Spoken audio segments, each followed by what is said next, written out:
yesterday's podcast, I talked about three things about Friday night football, Chargers, Chiefs, that I was tracking that would have, I thought, pretty serious fantasy implications.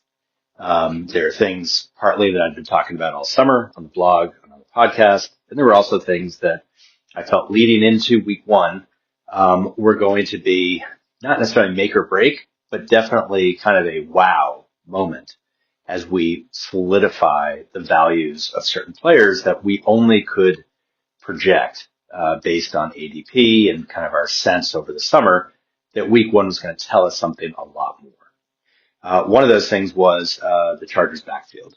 Would Najee Harris get involved if he was active? He was active. He had two touches, one on the ground, one through the air. It was a Marion Hampton. He ran away with it, 17 touches. Didn't do a lot with some of it, but as I've talked about many times before, and it's pretty much common sense, if you've got a rookie, especially a high-priced rookie like Hampton, has a bad opening game, not a big deal, especially if you win. The bigger deal is if you're 31 years old and you have a bad game, you might not be back, after a couple weeks to keep starting if you can't right the ship. Hampton's going to get plenty of room to become the starter that the Chargers hope and expect he will become. This opening game against the Chiefs D, he was fine, and they'll take it. That distribution of touches, the fact that they kept going to Hampton, says a lot. It really shows that those who drafted him at or near his ADP probably got a steal, because even as a volume based, even if he's inefficient, even if he only gets like 4 touchdowns in the season, if he is getting 225 touches overall, which seems pretty promising after 1 week, then you're looking at a guy with strong top 20 upside, and that's not a bad deal for that backfield that looked like it would be a little more balanced when the summer started. The second thing is something I've been talking about throughout the summer on the podcast, a little bit on the blog, but especially on the podcast. How would the distribution of targets go for the Chargers? Ladd McConkey, I've been very clear, overvalued as the 11th ranked wide receiver this summer. And Keenan Allen, Trey Harris, and Quentin Johnston, one of them was going to be undervalued. I didn't think Johnston was I thought Johnston would be the odd man out, to be honest. I thought it'd be between Keenan Allen and the rookie Trey Harris. It might be eventually, but the reality is Johnston stole the show yesterday. If you're getting 79 yards and 2 touchdowns and you're a former first round pick in the pre-prime of your career, people are going to take notice for good reason. Johnston has the talent. The problem is that he had an awful rookie year. He was serviceable in his second year, but now in a more crowded receiving court, no one really knew that he could do much of anything to break through on a team with McConkey and a returning Keenan Allen and a high-priced rookie receiver in Harris. But Johnston came through. That is terrible news if you drafted McConkey, and I hate to be, sound the alarm on that. McConkey is going to be fine, but you drafted him to be more than fine. I think he was ranked like 18th or something like that on my draft board compared to 11th. I had him he was the highest ranked fade on in my rankings for among wide receivers. I trusted him the least of all the top receivers, and this is why.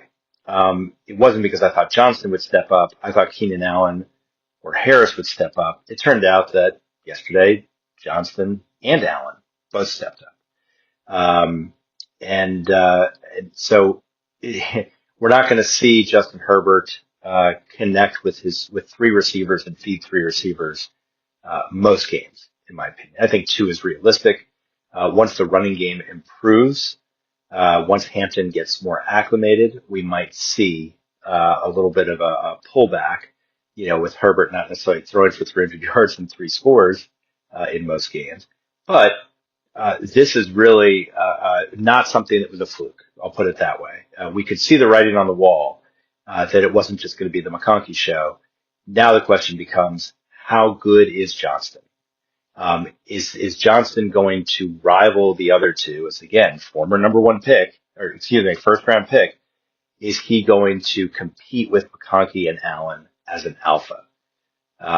That's We'll see what happens next week. But next week, if he has another big game, suddenly he's the next Eddie Royal, and that's a throwback name. You get the occasional like, wow, where did that come from?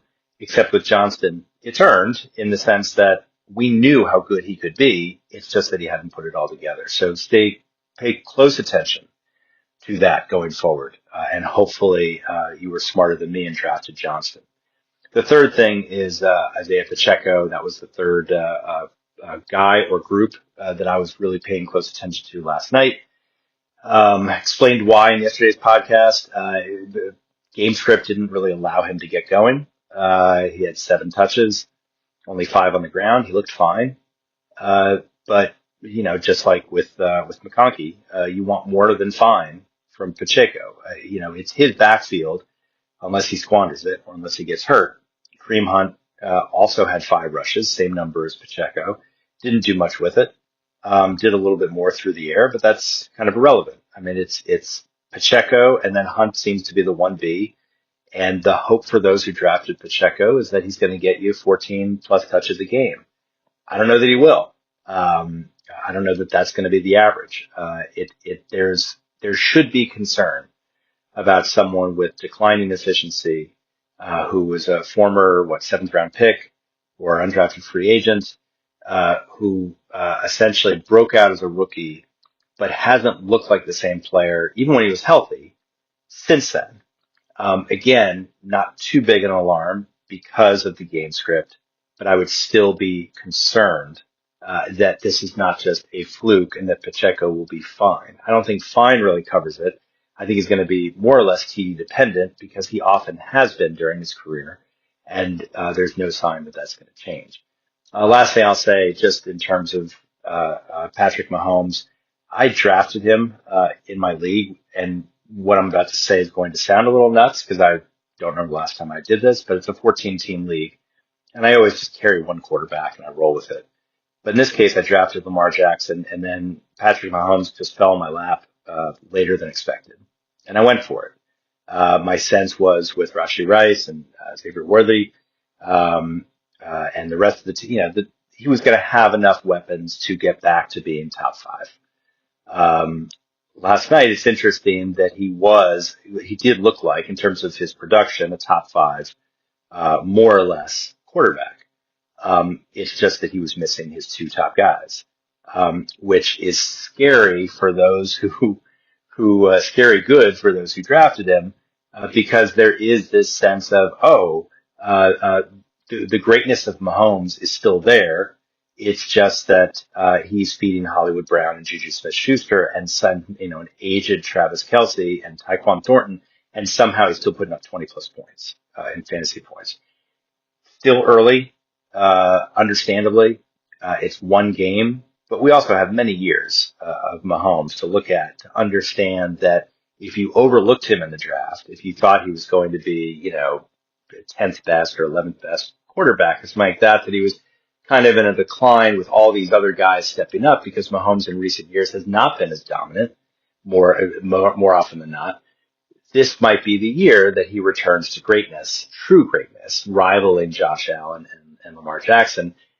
And if it happens, this is the game that we look back on and say, well, of course, he rushed for over 50 yards and scored and threw the ball fairly well with receivers who normally would not start on most teams. That's a pretty good night.